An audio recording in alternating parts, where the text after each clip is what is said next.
Be honest with me right now. Have you said this lately? Oh, it's fine. My job is stable. I can hang on just one more quarter, one more year. I have a great salary. It's all worth it. Meanwhile, your energy's MIA and your calendar feels like a hostage note. I've been there. And here's the reframe. Sometimes we bond to what limits us, especially when we're tired, stressed, or praised for even being a team player. I am calling that corporate Stockholm syndrome, not to minimize trauma, but to name the pattern so that we can break it. In this episode, let's chat about security, stability, and sustainability. I'm going to ask you 3 gut check questions and try one tiny move that keeps your paycheck and restores your power. That might look like just raising your hand for a stretch, craft 20% of your role, or borrow a better room outside of work. As a woman leader, your loyalty can be mutual or it can be self-erasing. Let's pick the kind that grows you. Welcome to the Lead with Spark podcast, the show where real women lead with authenticity, show up with presence, and live out their purpose. I'm Lindsay Mulder, speaker, C-suite executive, family gal, travel junkie, and a firm believer that your leadership starts from within. Around here, we go beyond the fluff. We talk about the real stuff no one teaches you in leadership training. Your values, your superpower strengths, boundaries to stop burnout, and how to quit being the chaos coordinator of your own life. Whether you're building a business, leading a team, or just trying to stop feeling stuck in the daily grind, this is your space to get clear, get aligned, and finally lead with confidence. So let's cut the noise and reconnect with the spark that makes you, you. Let's go get our spark on. Have you ever caught yourself defending a job that drains you? Because the benefits are good, or this is just how it is, or I have that bonus coming up and I don't want to walk away. Years go by and you're telling yourself the same thing. Today, I'm going to ask you a brave question, and I really want you to think about this. Give it some thought and then be completely honest with yourself. Do you have corporate Stockholm syndrome? Not the clinical diagnosis, more a mindset where we start protecting the very environment that's keeping us minimized, that's keeping us drained and eliminating our energy. Quick definition so we're grounded on this together. Stockholm syndrome describes when a victim begins to identify with and even defend their captor. It's rare in true hostage situations, but the idea is simple. Prolonged stress can bend our thinking towards loyalty to what limits us. I'm borrowing that metaphor to talk about work, not to minimize trauma at all. I want to talk about it so that we can notice where fear or comfort has us bonded to a role that no longer fits. For context, we're using this word figuratively. And while we're defining terms, let's talk about fear. The acronym FEAR, which stands for false evidence appearing real. Fear loves to present guesses as facts. If I leave this team, I'll never find security again. If I ask for a stretch role, I'll be exposed. If I say no, they'll replace me. That's fear's favorite voice. It's confident, urgent, and almost always wrong. Here's why this conversation matters right now. The U.S. median employee tenure fell to 3.9 years in January of 2024. That's the lowest that it's been since 2002. Now, what does this mean to you? The old model of picking a company for life has been quietly fading, but yet we're allowing our minds to keep telling us that if we don't stay at a job for 5 years, 10 years, we're doing something wrong. At the same time that tenure is decreasing, engagement has been decreasing also. Gallup reported that U.S. engagement is at 31%. That's a 10-year low, meaning more people are surviving their work than being energized by it. And the quit rate, a proxy for worker confidence, has cooled to about 1.9% recently. That's down from the 2022 peak.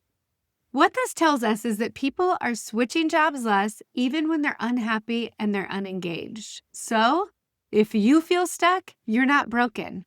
You're in the water we're all swimming in. You're probably more in the norm than what you think. I'm not here to tell you to torture LinkedIn and move to Bali, although I think that would be really, really nice.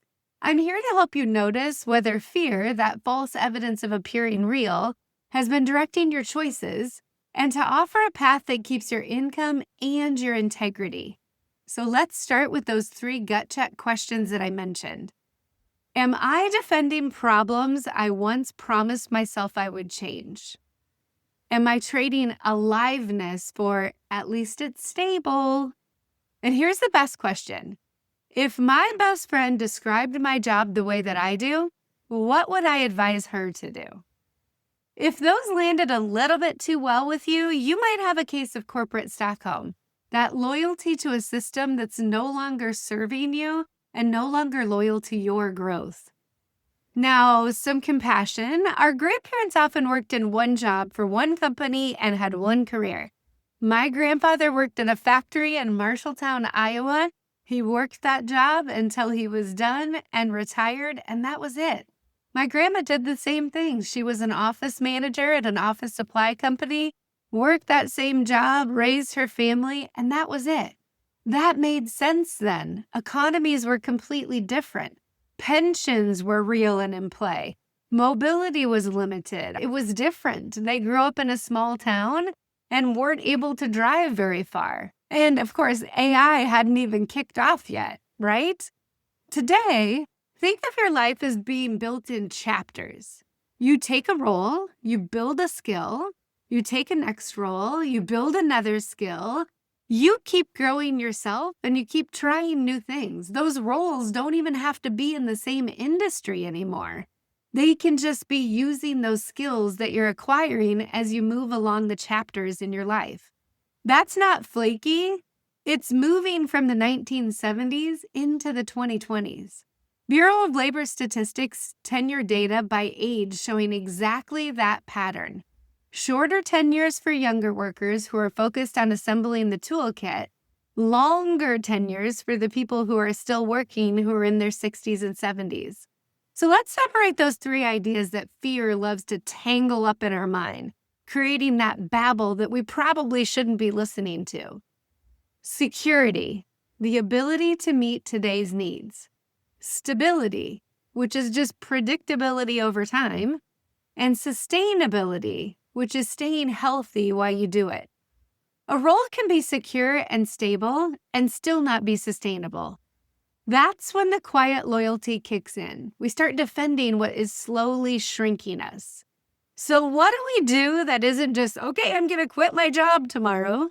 I have a few strategies for you, and I'm going to be real, like you're my bestie sitting across the table. What I would tell you to do is call fear by name. Write down the sentence that your fear is telling you. If I shift teams, I'll lose status. If I ask for development, they'll see I'm not ready. Then label it. Fear, false evidence appearing real. Ask, what evidence would I need to see for this statement and this thought to actually be true? Make fear work for you and show it its math, because honestly, it rarely can. When we start to speak truth, we notice that those fears don't actually have leverage. If I shift teams, I'm going to grow. I'm going to meet new people. If I ask for development, they're going to see that I'm craving opportunities outside of my existing role. That fiction that your mind was telling you is not truth. When we write it down, we can quickly identify that there's no proof in the pudding, so to speak. It's false evidence appearing real. Here's another one for you. Just try a micro shift before a macro move. They come in many forms. You could raise your hand at work for a stretch assignment that will build you up a new marketable skill to add to your resume. Or you could revive your job. Keep 80% of your role. Come up with some creative ideas on how you could shape 20% of what you're doing towards what energizes you. Using those superpowers, facilitating, diving into analytics, figuring out a new client strategy, putting a team engagement plan in place. Whatever that is that lights you up and gets you excited. Or how about this one? Swap one meeting for a walk with. I love thinking of mentors as one-time mentors. So grab somebody that you are interested in what they're doing and ask them to go for a walk and talk. This is a way that you can shadow someone that you admire and chat with them, get information to help you grow, and get outside, get a little bit of exercise at the same time. Volunteer for your skill outside work is another perfect macro shift. This allows you to maybe serve on a nonprofit board, mentor a founder, teach a workshop. You'll feel that spark and bring it back to work on Monday. These little moves that you can make in that volunteer world, when you're serving, you are actually getting that service right back. It fills your heart and builds you up. You're building that bridge inside of your current paycheck. Doesn't have to be in your current role. You can be volunteering after work, but have the energy impact what you're doing at the office. Girlfriend, the next strategy I want to talk about is how to update your definition of loyalty. Healthy loyalty is mutual. I invest, I grow, we both win. Unhealthy loyalty is self-erasing. I shrink so no one's uncomfortable. If your loyalty is costing you your voice, your health, or your hope, then it's not loyalty.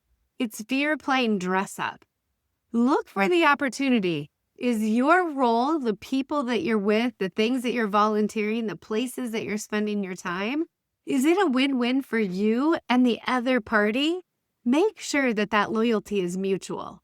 This next strategy is built around what I hear from women all the time. If I leave my job, I will lose my financial security or I will lose my stability. That is a real fear, something that we all think about. I mean, boy, we don't want to give up our livelihood and all of the things that we have in place. Grabbing Starbucks with a girlfriend, going shopping when we want to, providing the things that we think that our kids will love. If stability is your love language, build portable stability. What that means is it's like 3 to 5 skills that can travel anywhere, that could work in almost any role. Maybe it's something like clear writing or decision framing, project management skills, whatever those look like. Then add to it 2 to 3 references outside of your chain of command. People that have worked for you before, people that you've worked for before, people that you've partnered with on volunteer committees. Then build up that 6 to 12 months of living expenses as a long-term target for your savings goal. You know then if something does happen, you're safe for 6 to 12 months. You do not have to alter your lifestyle whatsoever. You're prepared. You have skills that are portable. You have references that are portable, and you have enough living expenses to get by. That's portable stability that lets you change without panic. That doesn't create anxiety when you think about exploring something new. The last strategy I want to share is to check the scoreboard that matters. At the end of our lives, we do not reminisce about the amount on our W-2s. Nobody talks about how big your bonus was or the salary that you got. I have a friend who's a hospice nurse, and I know that Bonnie Ware's research, who was a hospice nurse also, talks about the end-of-life regrets. What she has found is that the number one regret is not living a life true to myself. Another regret that's at the top of the wish is, I wish I hadn't worked so hard. Now, that's not anti-work. That's pro-meaning, pro-purpose, pro-doing what's most important to you. Getting rid of all those falsities about what other people think about you or what someone else might see as more important than you. It's stopping to stand up against all those things we see on social media that place false expectations about what we should be doing. So let's borrow the clarity from the people that have already passed away and had those regrets. While we still have plenty of days left in our life, what is the scoreboard that matters to you? What do you want to make sure that you can say, I accomplished this and I have no regrets? Let's make this concrete with 3 quick moments. Picture this. You're offered a new job that scares you to death. Fear says, if you fail, they'll see that you're not ready. Identity says, yes, stretch grows me, so I'm in. I might need a weekly 15-minute checkpoint. What you did by saying yes is you just bought yourself growth with guardrails. Now another moment. You're drained and you're defending it.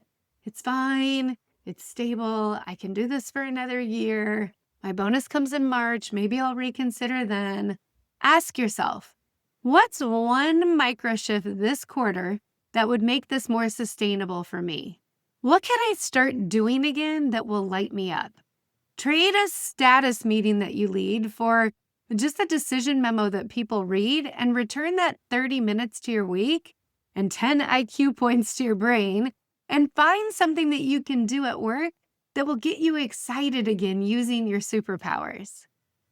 One more moment that I think you'll recognize: you're telling yourself it's too late. Pull up the BLS tenure chart. That's that medium tenure that shows us that under 4 years, people move. Use that data as permission to design your next chapter on purpose. Eliminate those beliefs that are outdated and no longer serve you. Now, I don't mean just in your job. Sometimes when I say that, people say, oh, you're trying to get me to switch jobs. We have to do the same thing with where we're volunteering our time. Maybe it's time that you switch from a board that you've served on for years to a new one to get you more excited. Or maybe it's time that you changed what you're doing on a weekend routine and added some new things into it. What are those things that you can do that you've been telling yourself, oh, I just need to stay the chart, it's too late? Think about how it feels when you start something new and exciting. A quick reality check on the market. The quick rate has cooled from the 2022 highs. What that means is people are less confident switching. Not that you can't move. It just means that preparation matters. Build your skills. Document your skills. Re-hone those. Re-energize them. Build up your references. Take note of those people that are giving you affirmations and praising you. Ask them for a reference in advance of even doing anything new. Then choose from strength. What is your next intentional move? Before we close, I want to flip the metaphor one last time. If corporate Stockholm is loyalty to what limits you, the antidote is devotion to what develops you. In this company, and another company, or outside work entirely, that devotion might look like raising your hand for the messy pilot, or finally joining that nonprofit board that you've stalked on Instagram, or carving one protected block each week to build the skill that you'll thank yourself for next year. One last heart check. When this chapter and all of the other chapters end, what do you want to remember? Not the dental plan, as useful as it is or not. You'll remember the faces. You're going to remember the people that you were with. You're going to remember the laughter.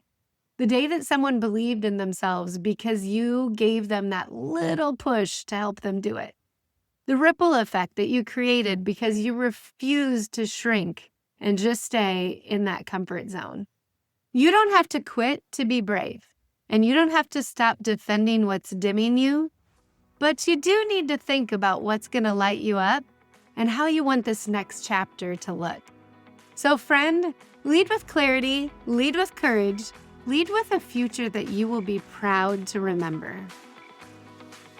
Well, that's it for today. Thanks for being here and for doing the work to lead yourself first. If this episode sparked something for you, take a second to subscribe, leave a review, or share it with another woman who's ready to own her leadership. And remember, the way you lead your life is the way you lead everything else. If you or your organization are looking for a speaker, an impactful workshop, or an executive coach, head over to lindsaymolder.com and let's connect. Keep showing up. Keep leading with spark. You got this. I'll see you next time.